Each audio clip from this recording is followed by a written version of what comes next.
Okay. All right. We've got good information on Marion County, Ocala today. We're going to be talking about that. And also want to talk about we've got a special charity function that's coming up November 12th. So if you're interested in that, please let me know. You can contact me at 352-572-3796. I can get you the information. It's on the Alzheimer's ball that we're having in November. It's actually going to be in the Villages at the Savannah Center. So if you know someone that's been impacted by this, you understand the importance of such a thing.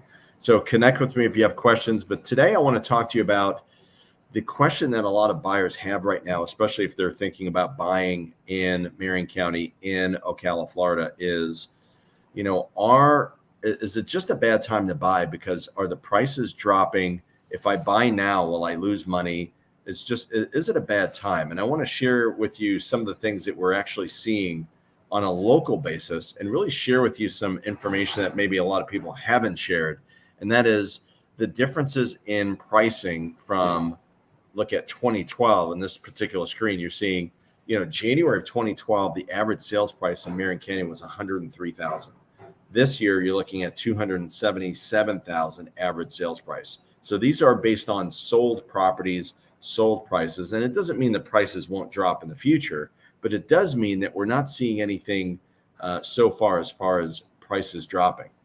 Now, one thing we do need to look at is that we are seeing a lot of price reductions in the marketplace, but that's basically from people that are still accustomed to looking at what my neighbor sold for, and then let me go at a higher price than that and just climb the ladder up. Now, since pretty much March of this year, I think it's stopped. Like you can't really do that anymore. I mean, you can, but you're not going to get your property sold. So prices aren't moving at that rate any longer. However, we are still seeing an average sales price climb in the Marion County, Ocala, Florida market. So let's look at something more specifically. Let's look at the last 5 years, and look at January of 2018, average sales price 158,000, and then go to 2020, where we saw an increase of 191,000 of January. But that's when things really picked up. Like, okay, if you look at the last 8 years and you take the January example from 103 in 2012 to 191, that's pretty much almost 100% increase, but that's also an 8-year period, right? So that's like, 10 to 12% every single year. That's to be expected. But now let's look at the big jump from 2020 to 2022. And now you're looking at, in a 2-year span, you're looking at pretty much that would be, looks like about a 40% jump up in price in a 2-year span. Take July, for example. And we talked about this last week where the July sales were pretty much, the lowest, unit sales in the last 5 years.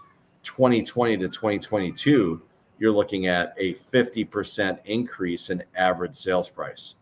50% increase. So that's darn significant, obviously. And also look at the trend. So if you look at beginning of 2021, where it was 232,000, you saw a steady increase in the average sales price all the way up until August.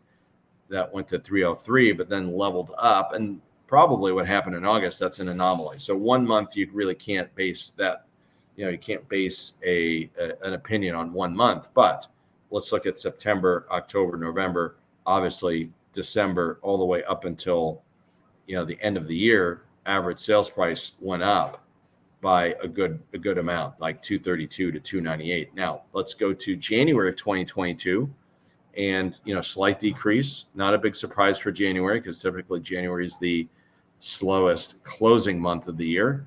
But now look at February, March, April, and all the way up until July. So not too much of a difference. This tells me a lot. 306 to 311 tells me, okay, we're seeing a slight, very slight increase in sales price, but that also goes back to the slowing of the marketplace. And now we're at 321 average sales price, which is a market record, right? Market record for the Marion County, Ocala market all the way through July. So that tells me a lot. That tells me that, yes, we're obviously have seen a slowing down in sales. We've talked about that. Average sales price keeps going up. Inventory is still low-ish, even though we've seen a slight increase over the last 6 to 8 weeks in inventory. We're over 2,000 homes on the market. And, we saw early part of this year as low as mid 800s. And then, of course, we know that traditionally we've seen, 3,200 to 3,500 would be a very normal market, which is what we saw prior to 2020. So we're not there yet. We're still lowish in inventory. Demand has waned a little bit, but we're still seeing an increase in pricing. What does that say? Does that mean that prices are not going to go down? No, it depends on, we have to look at interest rates. We have to look at inflation. We have to look at foreclosures to see, if that goes up. We have to look at employment numbers, and we have to look at inventory to see if that goes up as well. Those are all factors. At this moment, we're not seeing, obviously not a market crash, but we're also not seeing a severe dropping in price. And so far, the indications look like that they're just going to level off, and maybe there might be a slight decrease, not a dramatic decrease, and doesn't look like we're going to see a sharp rise in pricing from where we are now. But if you have questions about the inventory, feel free to check out our site, obviously on the screen, by midflhomes.com. And if you have questions, please connect. We'll talk soon. We'll see you soon.